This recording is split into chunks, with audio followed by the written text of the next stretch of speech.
Current affair प्रश्न बन सकता है, आज हम उन्हें डिस्कस करेंगे। साथ ही साथ हर प्रश्न से संबंधित जितने भी इंपॉर्टेंट फैक्ट्स हैं हम उन्हें जानेंगे। यदि आप हमारे इस चैनल पे पहली बार आए तो इस चैनल को लाइक एंड सब्सक्राइब जरूर करें, वीडियो को अंत तक जरूर देखें और रात के 8 बजे टेलीग्राम ग्रुप से जुड़ना ना भूलें, क्योंकि टेलीग्राम ग्रुप पे रात के 8 बजे करंट अफेयर प्रश्नों का टेस्ट सीरीज लगाया जा रहा है, सो आप वहाँ ज्वाइन कर सकते हैं। टेलीग्राम लिंक इस वीडियो के डिस्क्रिप्शन में दिया गया है, सो आप वहाँ से ज्वाइन कर सकते हैं। सो स्टार्ट करते हैं अपना आज का सेशन। हमारा आज का पहला प्रश्न है, हाल ही में ग्लोबल एयरोस्पेस समिट 2024 का आयोजन कहाँ किया गया है? सो आपका आंसर हो जाएगा अबू धाबी। अबू धाबी में आयोजित वैश्विक एरोस्पेस शिखर सम्मेलन एरोस्पेस, अंतरिक्ष और रक्षा क्षेत्रों में स्थिरता, युवा जुड़ाव और नवाचार पर केंद्रित है। मुख्य विषयों में एरोस्पेस प्रौद्योगिकी में प्रगति, निवेश रणनीतियाँ और एआई और हाइड्रोजन संचालित विमान जैसी उभरती प्रौद्योगिकियों का एकीकरण शामिल है। यह कार्यक्रम एक अग्रणी एरोस्पेस हब के रूप में अबू धाबी की भूमिका और विमानन उद्योग के माध्यम से आर्थिक विकास में इसके योगदान पर जोर देता है। नेक्स्ट प्रश्न, हाल ही में किस राज्य में ग्लाइप्टोस्टर्निन कैटफिश की एक नई प्रजाति एक्सोस्टोमा सेंटियोनिया की खोज की गई है? सो आपका आंसर हो जाएगा नागालैंड। ग्लिप्टोस्टर्निन कैटफिश की एक नई प्रजाति एक्सोस्टोमा सेंटियोनिन नागालैंड की जुलेका नदी में खोजी गई है। इस मछली में अनूठी विशेषताएं हैं, जैसे ऊपरी दुम पंख किरणों से जुड़ाव, एक वसायुक्त पंख, इसके पृष्ठीय पंख रीढ़ पर ट्यूबरकल और एक पतला सिर, छोटी आंखों और 41 कशेरुकी इसमें पाया जाता है। वहीं तमिलनाडु में अभी हाल ही में एक स्पाइडर, जंपिंग स्पाइडर की खोज की गई थी।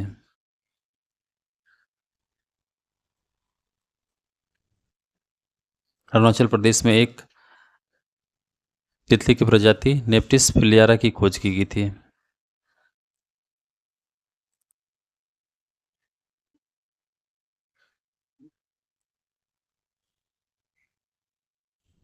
सो देखते हैं नेक्स्ट प्रश्न, हाल ही में वैज्ञानिकों ने किस देश में 300 से अधिक नई नजका लाइंस की खोज की है?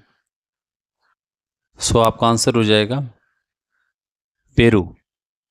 वैज्ञानिकों ने पेरू में 300 से ज़्यादा नई नजका रेखाएं लाइंस की खोज की है, जो ज्ञात भू आकृतियों से लगभग दोगुनी है। नई रेखाएं में मानवीय आकृतियां, जानवर, मछलियां, पक्षी, बिल्लियां और यहाँ तक कि एक चाकू पकड़े हुए किलर व्हेल भी शामिल है। नजका लाइंस, जो 200 ईसा पूर्व और 500 ईस्वी के बीच एक प्राचीन प्री इंकाइन सभ्यता द्वारा उकेरी गई है, बड़ी भू आकृतियाँ है। नजका लाइंस जो पहली बार 1920 ईस्वी के दशक में हवाई जहाज के यात्रियों द्वारा फिर से खोजी गई थी। इंडोनेशिया की बात करते हैं, इंडोनेशिया में हाल ही में वर्ल्ड्स का सबसे ओल्डेस्ट केव पेंटिंग की खोज की गई थी, जिसमें पिग एंड मानव की को दर्शाया गया है।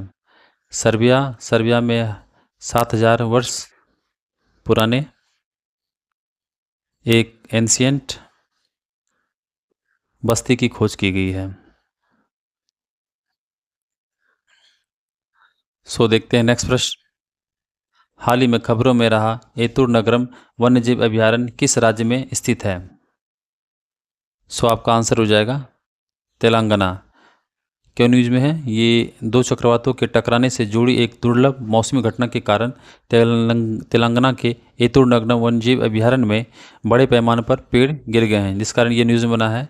यह अभयारण्य महाराष्ट्र, छत्तीसगढ़ और तेलंगाना की सीमाओं के पास मुलुगु डिस्ट्रिक्ट में स्थित है।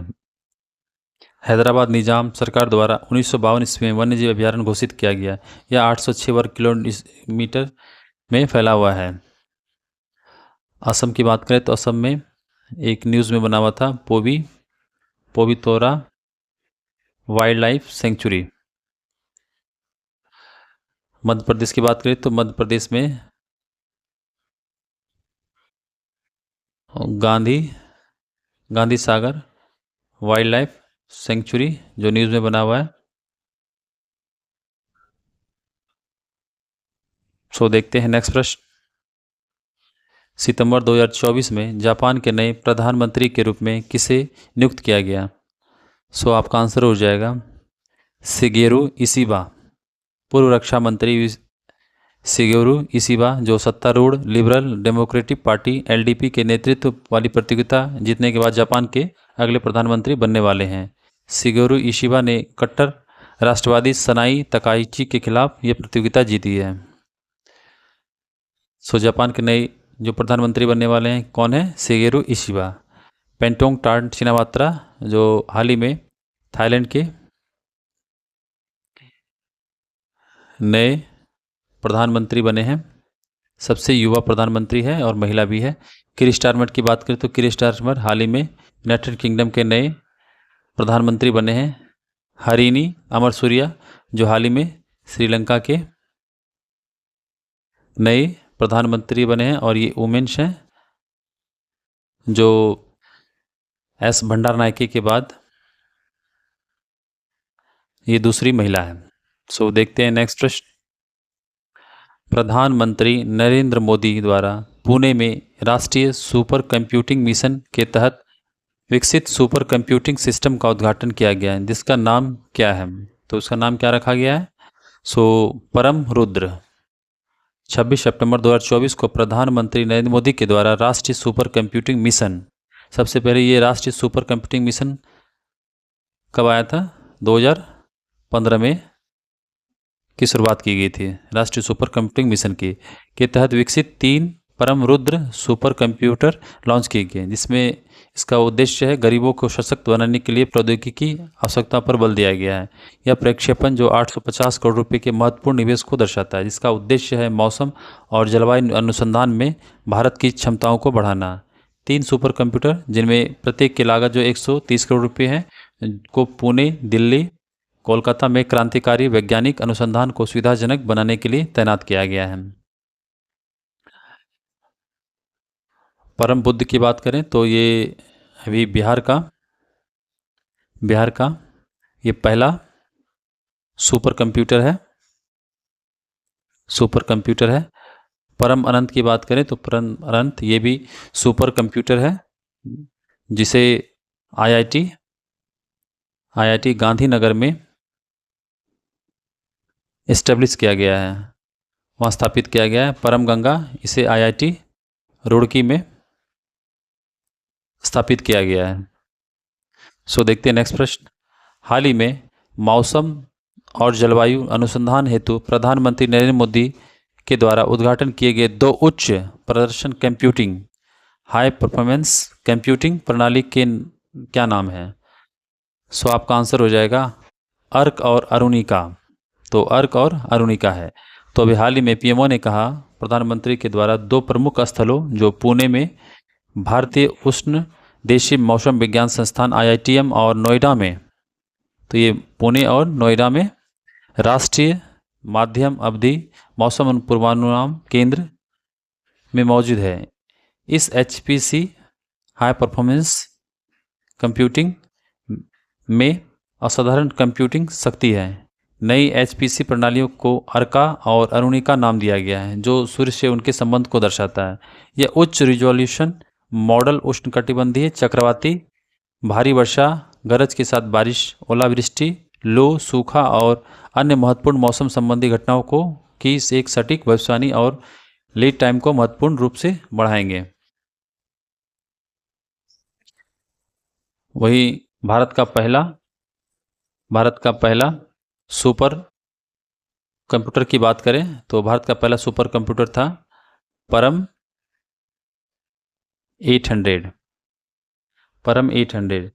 जिसे 1991 में सीडेक पुणे के द्वारा विकसित किया गया था। सो देखते हैं नेक्स्ट प्रश्न। भारत पहली बार WTSA 24 की मेजबानी करेगा। WTSA का पूरा नाम क्या है? सो ये पहली बार करेगा, इसलिए ये न्यूज़ में बना हुआ है। सो इसका आंसर हो जाएगा world telecommunication standardisation assembly. World telecommunication standards assembly, sorry.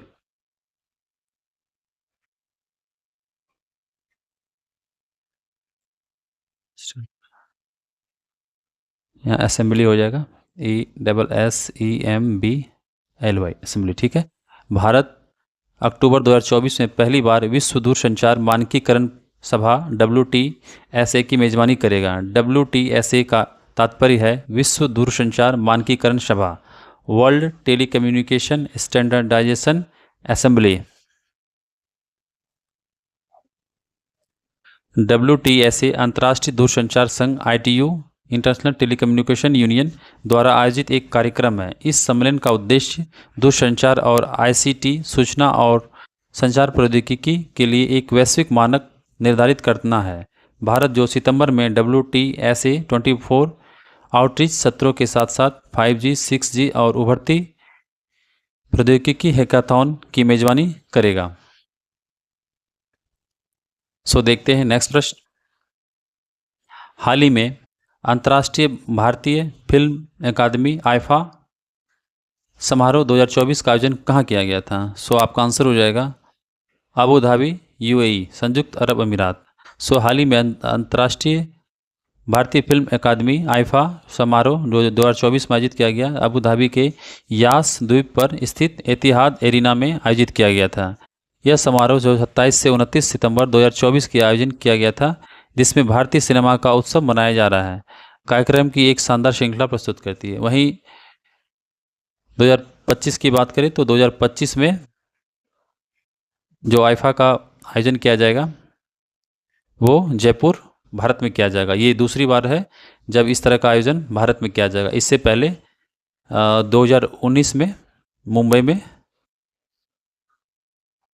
आयोजित किया गया था आईफा अवार्ड। ये दूसरी बार होगा तो 2025 में किया जाएगा। सो आपके लिए इंपॉर्टेंट बन जाता है 2025 में आईफा अवार्ड जो जयपुर, भारत में होगा। और अभी जो 2024 में वर्तमान में हो रहा है ये अबू धाबी, संयुक्त अरब अमीरात में होगा। सो नेक्स्ट प्रश्न देखते हैं। हाल ही में राष्ट्रीय उत्तरदायी पर्यटन पहल के हिस्से के रूप में पर्यटन मंत्रालय द्वारा शुरू की गई 2 पहलों के नाम क्या हैं? सो सबसे पहले पर्यटन मंत्री कौन है? गजेंद्र सिंह शेखावत। गजेंद्र सिंह शेखावत।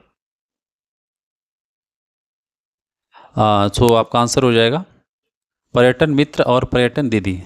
सो पर्यटन मंत्रालय ने 27 सितंबर को विश्व पर्यटन दिवस के साथ ही पर्यटन मित्र और पर्यटन दीदी नामक राष्ट्रीय उत्तरदायी पहल की शुरुआत की है। इन पहलों का उद्देश्य है प्रमुख पर्यटन स्थलों पर व्यक्तियों को प्रशिक्षण देकर पर्यटन को बढ़ावा देना है, ताकि आगंतुकों, विजिटर्स के लिए अधिक स्वागत योग्य वातावरण तैयार किया जा सके। पर्यटन मंत्रालय ने अतुल्य भारत, ये भी इंपॉर्टेंट हो जाता है, अतुल्य भारत कंटेंट हब और डिजिटल पोर्टल लॉन्च किया है। यह पहल जिसे 6 प्रमुख पर्यटन स्थलों, जिसमें ओरछा मध्य प्रदेश, गंडी कोटा आंध्र प्रदेश, बोध गया बिहार, आइजोल मिजोरम, जोधपुर राजस्थान और श्री विजयपुरम, जो हाल ही में अंडमान और निकोबार द्वीप समूह का नाम चेंज करके श्री विजयपुरम रखा गया, में शुरू किया गया था। पर्यटकों को अनुभव को बेहतर बनाने के लिए इस रूप पे केंद्रित है। सो इस ऑप्शन की बात करें, कोल्ड समर्स ऑफ इंडिया, इसकी बात करें तो पर्यटन मंत्रालय के द्वारा हाल ही में UAE में एक कार्यक्रम किया गया था। उसमें भारत के पर्यटन को बढ़ावा देने के लिए कूल समर्स ऑफ इंडिया का आयोजन किया गया था उसमें। सो देखते हैं नेक्स्ट प्रश्न। सो फ्रेंड्स, ये आज के सेशन का आखिरी प्रश्न था। आई होप आप बहुत कुछ नया सीख के जा रहे होंगे। सो देखते हैं प्रीवियस डे के रिवीजन क्वेश्चन को एक बार फटाफट। किस राज्य में बड़े पैमाने पर फसल नुकसान के कारण नीलगाय और जंगली सूअरों को मारने का अभियान शुरू किया जा रहा है? सो आपका आंसर हो जाएगा बिहार। जस्टिस सुरेश कुमार कैथ, जिसे हाल ही में किस राज्य के हाईकोर्ट का चीफ जस्टिस बने हैं? सो ये बने हैं मध्य प्रदेश के। किस मंत्रालय ने वेब पोर्टल जो परिधि 24x25 और AI टैक्सोनॉमी ई बुक का शुभारंभ किया है? सो ये वस्त्र मंत्रालय ने किया है। हाल ही में किसे भारतीय वायुसेना का अगला उप प्रमुख के रूप में नियुक्त किया गया? सो ये एसपी धर हैं। सितंबर 2024 में नौसेना अध्यक्ष एडमिरल दिनेश के त्रिपाठी जो द्विपक्षीय रक्षा संबंधों और विशेष रूप से नौसैनिक सहयोग को बढ़ावा देने के लिए किस देश की आधिकारिक यात्रा पर गए हैं? सो ये ग्रीस पर गए हैं। 2025 तक अफ्रीका में इवोल्यूशन सीरीज के लोकोमोटिव का निर्यात शुरू करने वाला वेबटेक लोकोमोटिव प्राइवेट लिमिटेड का मढ़ौरा प्लांट, जो ये किस राज्य में स्थित है? ये बिहार राज्य में स्थित है। ABHED नामक हल्के बुलेट प्रूफ जैकेट को विकसित करने के लिए रक्षा अनुसंधान एवं संगठन DRDO ने किस IIT के साथ सहयोग किया है? सो ये IIT दिल्ली, जिन्होंने अपना पहला कैंपस UAE के अबू धाबी में हाल ही में खुला है। 2024 में ICC महिला T20 विश्व कप टूर्नामेंट के 9वें संस्करण के लिए भारतीय टीम का नया कप्तान किसे बनाया गया है? सो हरमनप्रीत कौर को बनाया गया।